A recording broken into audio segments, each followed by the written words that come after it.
ด้วยลูกเขาว่าใจเวียนพบส่วนว่างเอาละใจเวียนาเอาละใจเวียนามืออย่าปั่นมือว่าเขาว่าเชื่อปันนามือ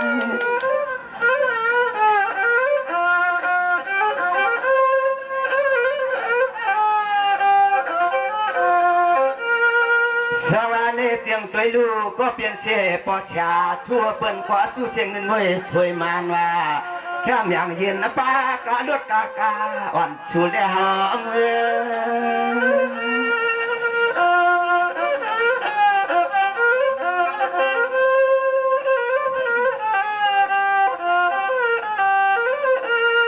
ตัวยาลูอันปีล้อน้องเขากูเจอก็ว่าอันเพื่อนเหนือสัญญาณไปเมื่อละอันเมียว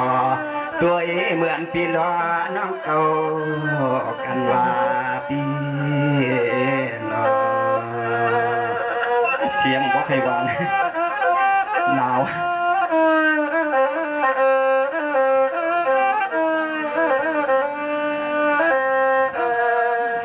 เสียงหนุ่มหวานยิงน้องปีคำเสียในนอปีไปนอนปีปอพันปีเดี๋ยวนอนพันว่านอนหันสวนน้องมือเอามือเฮามือขวานซ้ายมือเฮ็ดเปลี่ยนวันว่ามือขวานขวาเฮาใจวัดไว้ให้หอยุงสู่นอพี่น้อง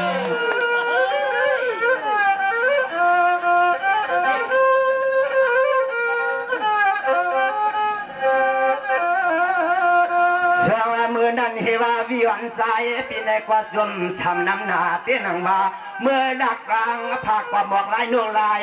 หนูนวลและคำหนุ่มยิงเด็กลาเลือนปีว่าในลาเลือน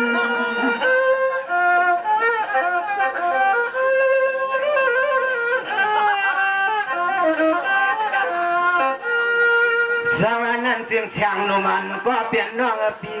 เมืองปีก็พันกาต้นตาปีพันเย้าพันแท่งหน้าปีเมืองเจ้าเลี้ยงเย้าเฮา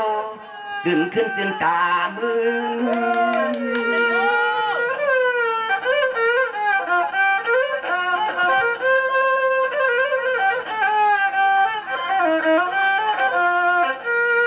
ตัวดูเรือนร่างปีเฮาความว่างเต้มว่างบาคือขมปาหน้าปาในก็ให้ว่าเขาไปมองคอลวงปีลวน้องเก่าจูบปากเราเก่าตวนจูกันเขาไปด้วยหันว่าชัว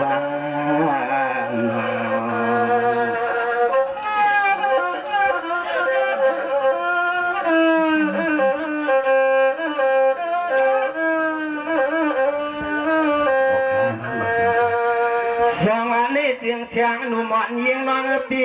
ในนิสวังขาเตียนแค่ปันสูมาเตียนแค่ปันสูมาขาเจอสองหาในเห็ดจูเก่ากันว่าเชื่อ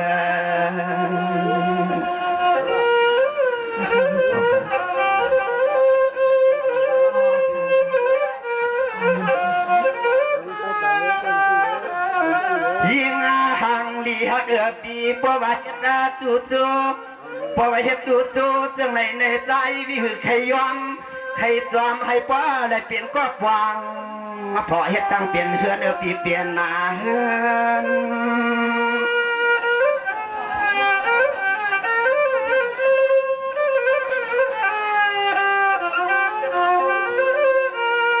สวรรค์เจียงเฮวาในความง่ายอำตัวโยแก่เกี่ยวปีหันน้องเก่าคำคืนในหน้าดอเพราะว่าเมืองเจ้าเลี้ยงเยาอ่อนจะให้พ่อและเปียงหักคำหนุ่มหมดสีห้องเมือง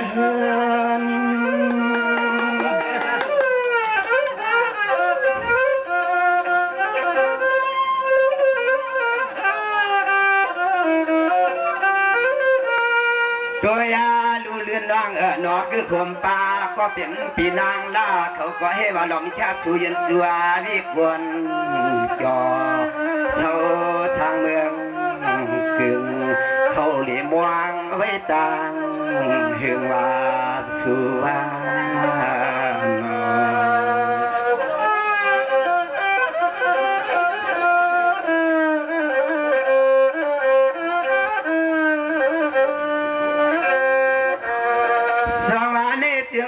านก็เปลี่ยนน้องปี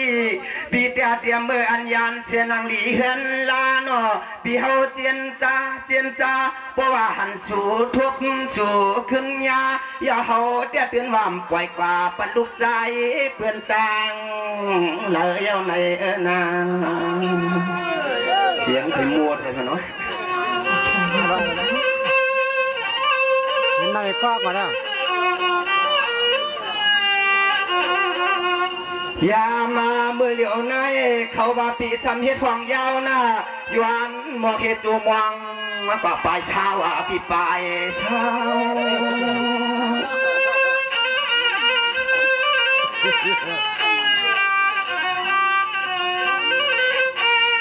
สวานีจึงเมื่อนางเมื่อเหลียวในน้อง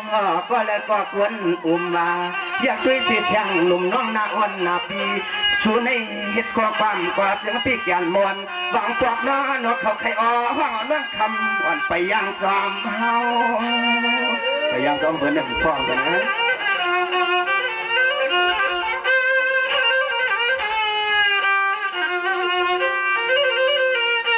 ตัวยาดูเล่าน้องนออันเขาเปลี่ยนเทียงตังก็เปลี่ยนปีนางลาเขาก็เกาลาใจเวียนอ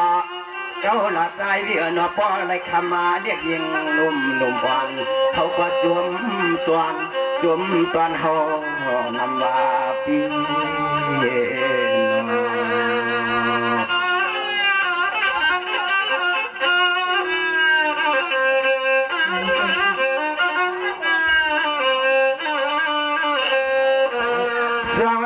จึงเสียงหนุ่มเลี้ยงน้องปีในก็ปีนางลาปีนางพี่ขอนอปีนอเตียนแค่ปันสูมานอเขาว่าย้อนให้สว่างสุรเฮาให้พวกมือเก่าปวงปลา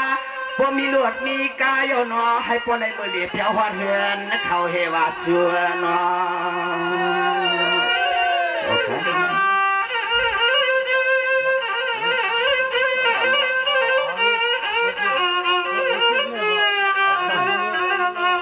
อย่ามาเมื่อเหลียวในอันก็เลยก็เขาว่าอ้อใครยินขอกินน้ำความปีลอน้องเก่าอุบกันด้วยว่าเสือกันนาด้วย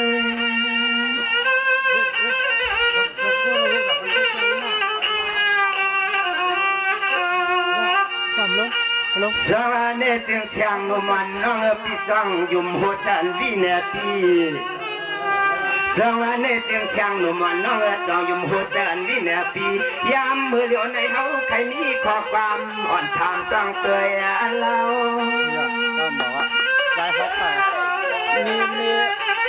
ไม่น้อยอะไรเพื่อนหลงจะว่าสวัสดีจึงเสียงหนุ่มก็เปลี่ยนน้องเพราะว่าเห็นนั่นแหละหนุ่มน้องอำยุ่มข้อความปีนานอคำน้องมือแล้วก็ผ้าแดงอ่อนจัดแกะหักอันการขอบอกกับมันชีวิตเดียวกันเนาะ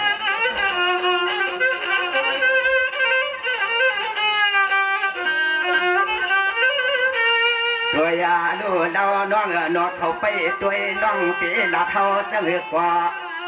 กำในสุรามานะอันปีลำสาวสาวิจัยไปตวงทอมยินข้อความสู่หมอกเจ็บทุกวันนะปัวนาน้องข้าแต่ลาดบีได้คอแห้งนะเปิ่นเอาน้ำมาเทียงเอาไปถอมเสียงก็ว่ามเทียงเอาพี่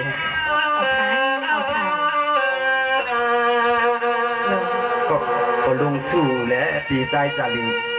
แค่สู้มาดีครับพี่น้อง 1,200 บาทในว่าปั่นกันโก600เพิ่มนั้นเพื่อน้องเสียงหนุ่มย้อมกว่าปั่นน้องเสียงหนุ่มไม่100,000เอฟใจเดียวมือมันรับเตรียมเลยเรียนใจเข้าใจแล้วดีสวัสดีค่ะน้องเอาค่าในส้มนางจะปีเสนอเขาเลยแค่ซื้อถึงมาตอนดาค่าส่งก็ไปเลยน้องเหตุกรรมยอดถอบอกกันวันนั้นในค่ะน้องเอาค่ะอันเบ้งพอเสียซื้อเขาสังเลมีด้านน้ำใจสิทนาฝึกสินข่าวใส่เสลแค่ซื้อถึงบ้านคือเจียมปีใจสลิงเขาในค่ะน้องเอาค่ะดังสื่อซิมใจเสกไปถมไปยินเสกำค่ะ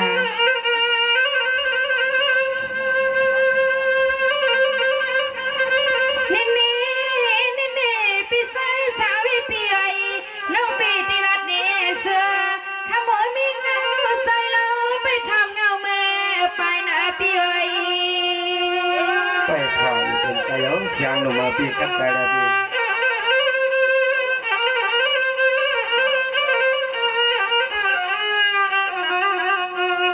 ในตีปีใสสาวิปีเปิ้นมันก็มันปีกามาหมอกาออกาเสียงเคยลงปีน้องสวมมันนามังปกมาตะลิเคยเมื่อย้อนเพียนที่กันขอตาย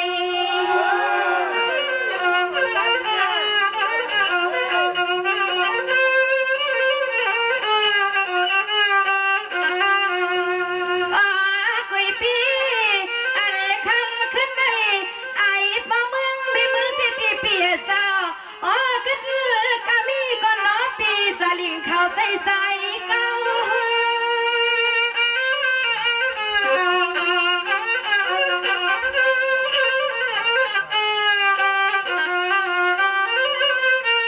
นี่ปีสาววิเจ้า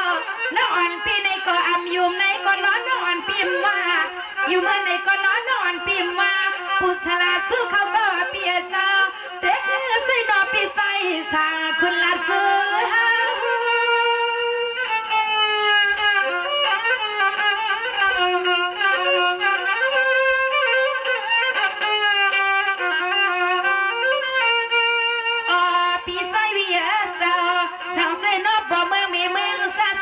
มาลาตาในที่ข้ามานอตั้งสดตั้งสะท้อสะปันในนอนน้องอำทางตีไลเกายังจื้อสัวนอนน้องอำทางตีไลเกาละจื้อ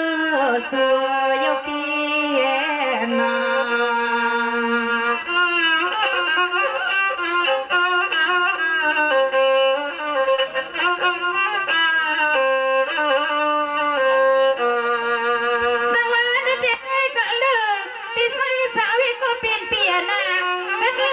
ปีนังละคาลาเปียซาโอ้เด็กใจคำภาษาคนละเก่ากันนอ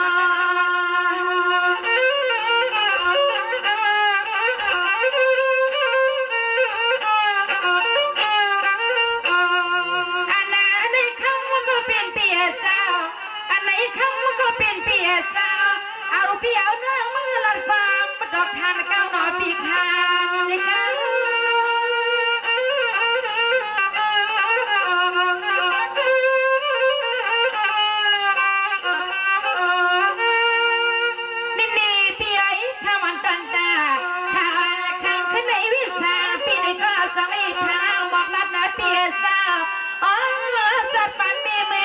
เสือมา